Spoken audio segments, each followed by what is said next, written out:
வணக்கம் நண்பர்களே, இன்னைக்கு நம்முடைய வீடியோவில் எதை பற்றி பார்க்க போகிறோம்னா, சூரிய கிரகணம் பார்த்தீங்கன்னா முதல் சூரிய கிரகணம் பிப்ரவரி 17ஆம் தேதி நடக்க இருக்கு. இந்த நேரத்தில் எச்சரிக்கை இருக்கக்கூடிய ராசிக்காரர்கள் யார் யாருன்னு தெரிஞ்சுக்கலாங்க. மேலும் கிரகண நேரத்தில் என்ன மாதிரியான விஷயங்கள் செய்யணும் செய்யக்கூடாதுன்னு தெரிந்து கொள்ள இந்த ஒரு பதிவை கடைசி வரைக்கும் ஸ்கிப் பண்ணாமல் பாருங்கள். மேலும் நீங்கள் புதியவராக இருந்தீங்கன்னா சேனலை சப்ஸ்கிரைப் பண்ணிவிட்டு கூடவே இருக்க பெல் பட்டனை கிளிக் பண்ணிக்கோங்க. தனிப்பட்ட முறையில் உங்கள் ஜாதக ரீதியாக இருக்கக்கூடிய பிரச்சனைக்கு சரியான ஒரு பரிகாரத்தை பெற்றுக்கொள்ள வீடியோவில் டிஸ்கிரிப்ஷனில் ஃபோன் நம்பர் கொடுத்துருக்கோம். அந்த நம்பருக்கு நீங்கள் கால் பண்ணி தெரிஞ்சுக்கலாம். வாங்க நண்பர்களே, வீடியோக்குள்ளே போகலாம். இயற்கையாகவே அதிசயங்கள்லாம் ஒன்றுதாக இந்த கிரகணம்னு சொல்லலாம். கிரகண காலத்தில் செய்ய வேண்டியவை குறித்து தகவல்கள் என்னென்னு தான் இந்த பதிவில் நம்ம பார்க்குறோம். சூரிய கிரகணம், சந்திர கிரகணம், 2 கிரகணங்கள் இருக்குங்க. குறிப்பாக இந்த சூரிய கிரகணம் பார்த்தீங்கன்னா இந்த ஆண்டு முதல் கிரகணமாக அமைய போகுது.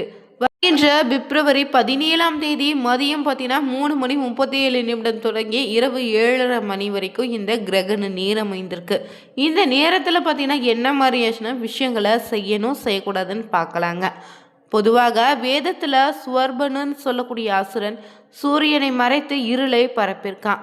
சூரியனுடைய கதிர்கள் வெளிவராத நிலையில் உலகத்தினுடைய இயக்கமும் உயிரினங்களுடைய ஜீவிதமும் பாதிக்கப்படுன்னு தான் அஞ்சிய தேவர்கள் அசுரனிடமிருந்து சூரியனை விடுவிக்க வேண்டி அத்ரி முனிவரிடம் சென்று பிரார்த்தித்திருக்காங்க. அத்ரி மகரிஷியும் பார்த்தீங்கன்னா ரிக்வேதத்தில் அமைந்திருக்கக்கூடிய 4 மந்திரங்களை சொல்ல சூரியனை மறைத்திருந்த இருளை விளக்கியிருக்காங்க. சூரிய கிரகணத்தின் போது சூரியனின் உண்டாகும் மாற்றங்கள் விளங்குவது போல இந்த மந்திரங்களும் அமைந்திருக்குங்க. அது என்னன்னு பார்க்கலாங்க. அத்ரி மகரிஷி 4 ரிக் மந்திரங்களை 4 நிலைகளில் சொல்லியிருக்காரு. முதல் மந்திரத்தை சொல்லியதுமே சூரியனை மறைந்திருந்த இருள் விலகியது. சிவப்பு நிறத்தில் காட்சியளித்த சூரியனோ 2வது மந்திரத்தை சொல்ல வெள்ளி நிறத்தில் பிரகாசித்ததே. 3வது மந்திரத்தை மறுபடியும் சொல்ல சிவப்பு நிறத்துக்கு மாறியது சூரியனோ. 4வது மந்திரத்தை சொல்ல இயல்பு நிறமான வெண்மை நிறத்திற்கு திரும்பியிருக்குங்க. பஞ்சவிம்ச பிராமணம்னு சாஸ்திர நூலில் சொல்லப்பட்டிருக்கு. பகவத புராணத்தின்படி பார்த்தீங்கன்னா 35வது அத்தியாயத்தில் சூரிய கிரகணத்துக்கும் சந்திர கிரகணத்துக்கும் ராக எப்படி பொறுப்பாகிறான்னு பற்றி விளக்கமாகவும் சொல்லப்பட்டிருக்குங்க. திருப்பார்கடலை கடைந்து கிடைத்த அமிர்தத்தை மோகினி வடிவில் இருந்த திருமால் தேவர்களுக்கு மட்டுமே கிடைக்கும்படியாக பரிவாரிருக்காரு.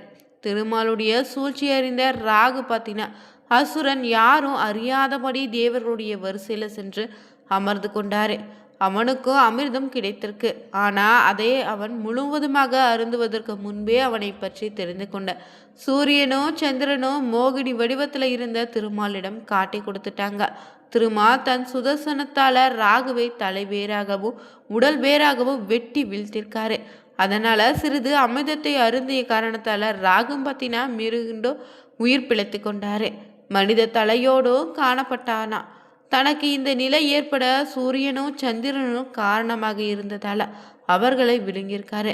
அதனால உடல் பகுதி இல்லாத காரணத்தால சூரியனும் சந்திரனும் குறிப்பிட்ட நேரத்துக்கு ராகுவின் பிடியிலிருந்து விடுபட்டனர்.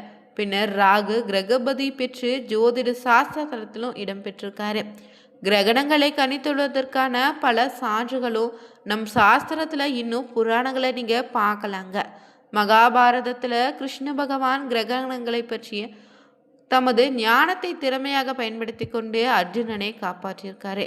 தன் மகன் அபிமன்யுமோ இறப்பிற்கு காரணமான ஜெயந்தரனை மறுநாள் மாலைக்குள் கொள்வதாகவும் அப்படி தன்னால் முடியலைனா அக்னி வளர்த்து பிரணத்தியாகம் செய்து விடுவதாகவும் சபதம் செய்திருக்காரு அர்ஜுனனும். ஆனால் மாலை நெருங்கியவும் அர்ஜுனனால் ஜர்த்தனை கண்டுபிடித்து கொள்ள முடியல. அப்போது கிருஷ்ணர் தன் சக்ராயுதத்தால் சூரியனை மறைத்து சூரிய கிரகணம் ஏற்பட்டது போல தோற்றத்தையும் ஏற்படுத்தினாருங்க. அர்ஜுனன் அக்னி வளர்த்து அதில் பிரவேசிக்க தயாராக இருந்தபோது ஜெயதரன் மறைவிலிருந்து எட்டி பார்த்திருக்கான். பின்னர் கிருஷ்ணனுடைய யோசனைப்படி செயல்பட்டு ஜெயதரனை வீழ்த்திருக்காரு. கிரகண காலத்தில் பார்த்தீங்கன்னா கடைபிடிக்க வேண்டிய விஷயங்கள்னு பல இருக்கு. இந்த நிர்ணயத்தை பார்த்தீங்கன்னா நூல்களையும் விளக்கமாக சொல்லப்பட்டிருக்குங்க. சாஸ்திரத்தின்படி கிரகண காலத்தில் என்ன மாதிரியான விஷயங்களை செய்யணும் செய்யக்கூடாதுன்னு தெரிஞ்சுக்கலாங்க. சூரிய கிரகணம் ஏற்படுவதற்கு 4 யாமத்துக்கு அதாவது 12 மணி நேரத்துக்கு முன்பாகவே, சந்திர கிரகணத்துக்கு முன்பாகவும் 3 யாமத்துக்கு 9 மணி நேரத்துக்கு முன்பாக உணவு உட்கொள்வதை நிறுத்திடுங்க. 7 வயதுக்குட்பட்ட குழந்தைகள், 70 வயதுக்குட்பட்ட பெரியவங்கள்னே அந்த விதி இல்லை. முடியாதவங்க திரவ உணவுகளை எடுத்துக்கலாம். கிரகண காலத்துக்கு முன்னாடி சமைத்த உணவுகளை கிரகணத்துக்கு பின் உண்ண வேண்டான்னு சொல்லப்பட்டிருக்குங்க. அதே போல் நீர் தேக வைக்காத உணவுப் பொருட்களை ஓரிரு தர்ப்பை புல்லை போட்டு வச்சு மீண்டும் கிரகண தோஷம் ஏற்படாத வரை நீங்கள் தடுத்துக்கலாம். கிரகண நேரத்தில் உறங்காதீங்க. கிரகணத்தை நேரடியாக கண்ணாலும் பார்க்காதீங்க. இன்று அறிவியலாளர்களுடைய கருத்தும் இதுதான். அதே போல் கர்ப்ப ஸ்திரீகள் சூரிய கிரகணங்கள் மேனியில் படாமல் பார்த்துக்கோங்க. கிரகணம் தொடங்கும் போதே முடிந்த பின்னோ கட்டாயம் குளித்துடுங்க. கிரகண காலத்தில் தர்ப்பணங்கள் செய்வது விசேஷம். தகப்பனார் இல்லாதவங்க இந்த நேரத்தில் தர்ப்பணம் செய்வதன் மூலம் அனைத்து தோஷங்கள் இருந்து விடுபடலாம். பிறப்பு இறப்பு பார்த்தீங்கன்னா தீட்டு எதுவும் இருக்காது. கிரகணத்தின் போது தர்ப்பணம் செய்திடலாங்க. அதே போல் கிரகண நேரத்தில் பார்த்தீங்கன்னா சோத்திரங்கள் செய்ய வேண்டும்னு சொல்லியிருக்காங்க. இந்த காலத்தில் ஒரு முறை செய்யும் மந்திர ஜபம் பார்த்தீங்கன்னா பல மடங்கு பலனை திரும்ப தருங்க. மேலும் அமைதியாக அமர்ந்து ஜபம் செய்திடுங்க. குறிப்பாக கர்ப்பிணி பெண்கள் தனிமையில் அமர்ந்து இறைவனுடைய நாமத்தை சொல்லி கொண்டிருப்பது கருவில் இருக்கக்கூடிய குழந்தையினுடைய ஆரோக்கியத்துக்கு ரொம்ப நல்லது. அதே போல் கிரகண நேரத்தில் தானம் அளிப்பது சிறப்பான பலனை ஏற்படுத்தி தரும்.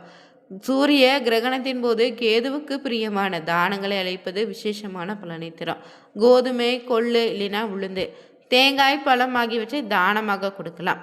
கிரகணத்தில் நட்சத்திரங்களை பாதிக்கும் என்பதை தெரிந்து கொண்டு அதற்கேற்ப பரிகாரம் செய்வது ரொம்ப முக்கியங்க.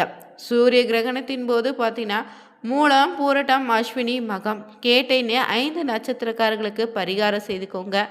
ராசிப்படி பார்த்தீங்கன்னா தனுசு, மேஷம், சிம்மம்னு 3 ராசிக்காரர்கள் பரிகாரம் செய்துக்கணும். இவர்களின் மூலம் நட்சத்திரத்துக்கு முன்னாடியே நட்சத்திரமான கேட்டை நட்சத்திரத்தில் இருந்தாலும் விருச்சிக ராசியில் இருந்தாலும் பரிகாரம் செய்து கொள்வது ரொம்ப நல்லது. பரிகாரம்னா வேற எதுவும் இல்லைங்க. பெரிதாக செலவு செய்ய எதுவும் வேண்டியதில்லை. சூரிய கிரகணத்தில் காலை நேரத்தில் வழக்கம் போல் குளிச்சுட்டு தங்களால் இஷ்ட தெய்வத்தை வணங்கிட்டு குலதெய்வத்தை உபசனை செய்துட்டு போதுமானதுங்க. சூரிய கிரகணம் விட்டதும் மீண்டும் ஒரு முறை நீராடிட்டு உணவை எடுத்துக்கலாம். அருகில் இருக்கக்கூடிய கோவிலுக்கு சென்று குருக்களுக்கு பார்த்தீங்கன்னா உரிக்காத மட்டை தேங்காய் ஒன்றை கொடுத்து குருக்களுடைய பார்த்தீங்கன்னா உங்களுடைய நட்சத்திரம் பெயரை சொல்லி அர்ச்சனை செய்துட்டு வந்தாலே போதும். ஒரு எளிமையான பரிகாரமாக அமையுங்க. இந்த கிரகண நேரத்தில் குறிப்பிட்ட 3 ராசிக்காரர்கள் ரொம்ப எச்சரிக்கையாக இருக்கணும். அதில் முதலாவதாக கன்னி ராசிக்கு சூரியன் ராகு சேர்க்கையால் பாதகமான சூழலை ஏற்படுத்தும். பணிகளை தடைகளை ஏற்படுத்தலாம். பணியிடத்தில் உங்களுக்கு எதிராக விரும்பத்தகாத சம்பவங்களும் நடக்கலாம். இதன் காரணமாக வேலை இழப்பு, நிதி இழப்பு ஏற்படக்கூடுங்க. சமூகத்தில் உங்கள் நற்பெயருக்கு களங்கள் ஏற்பட வாய்ப்பு இருக்கு. மரியாதைக்கு பாதிப்பு ஏற்படலாம். சொத்து ஆவணங்களில் கையெழுத்திடும் முன்னாடி அதிக கவனமாக இருங்க. அடுத்ததாக மீனராசி நண்பர்களுக்கு கிரகண யோகம் 12ஆம் வீட்டில் நிகழ இருப்பதால் ஜோதிடத்தின்படி 12ஆம் வீடு விரய ஸ்தானமாக இருக்கும். நீங்கள் எதிர்பாராத செலவுகளோ நிதி இழப்புகளோ குறிக்கும் இடமாக இருப்பதால் ரொம்ப எச்சரிக்கையாக இருங்க. சூரியன் மற்றும் ராகுவின் சேர்க்கை 12ஆம் வீட்டில் நிகழ்வதால் தேவையற்ற செலவுகள், மருத்துவ செலவுகள் இனி அதிகரிக்கலாம். குடும்பத்தில் உறவுகளுடைய விரிசல் கூட ஏற்படலாங்க.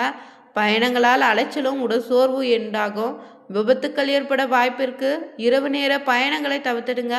ஆரோக்கியத்தில் கொஞ்சம் கவனமாக இருங்க. அடுத்ததாக பார்த்தீங்கன்னா 3ஆவதாக இதில் வரக்கூடிய ராசி தான் கடகம். நீங்கள் உங்கள் ராசியில் 8ஆம் வீட்டில் கிரகண யோகம் ஏற்பட்டிருக்கு. ஜோதிடத்தில் அஷ்டம சாணத்தன்னு சொல்லக்கூடிய ஆயுள், மரணம், விபத்து, தடைகள், அவமானம், நீண்டகால நோய்கள், மறைமுகமான விஷயங்களை குறிக்கக்கூடிய இடமாக இருக்குது. கிரகண யோகம் 8ஆம் வீட்டில் நிகழ்வதால் திடீர் தடைகளோ உடல்நல பிரச்சனைகளை உண்டாக்கலாம். இதே நோயாளிகள் அதிக எச்சரிக்கையோடு இருங்க. வாழ்க்கை துணையுடன் தகராறுகள் அதிகரிக்க வாய்ப்பிற்கு. தேவையற்ற வாக்குவாதத்தை தவிர்த்திடுங்க. சேமிப்புகள் கரையக்கூடும் என்பதால் செலவுகளை கட்டுப்படுத்த வேண்டியது ரொம்ப முக்கியம். மேலும் இந்த கிரகணம் பார்த்திங்கன்னா பொதுவாகவே சூரிய கிரகணம் இந்த ஆண்டு பிப்ரவரி 17ஆம் தேதி நிகழ இருக்கு. சூரிய கிரகணம்னா சூரியன், சந்திரன், பூமின்னு ஒரே நேர்கோட்டுகளாக வரும்போது ஏற்படக்கூடிய ஒரு வானியல் நிகழ்வு தாங்க. ஜோதிடத்தின்படி சூரியனும் ராகுவும் இணைவதால் கிரகண யோகம் உருவாகுது. இதனால் 3 ராசிக்காரர்கள் எப்படிப்பட்ட பலன் அமைய போகுது. நீங்கள் ரொம்ப எச்சரிக்கையாக இருக்குங்க. மேலும் இந்த நேரத்தில் பார்த்தீங்கன்னா தேவையில்லாத சண்டை சச்சரவுகளை தவிர்த்து கொண்டாலே வீட்டில் பார்த்தீங்கன்னா நிம்மதி உண்டு. இந்த வீடியோ பிடிச்சிருந்தா லைக் பண்ணுங்கள், ஷேர் பண்ணுங்கள், கமெண்ட் பண்ணுங்கள். இது போன்ற சுவாரஸ்யமான தகவல்களுக்கு மறக்காமல் சேனலை சப்ஸ்கிரைப் பண்ணிவிட்டு கூடவே இருக்க பெல் பட்டனை கிளிக் பண்ணிக்கோங்க. அனைவருக்கும் நன்றி.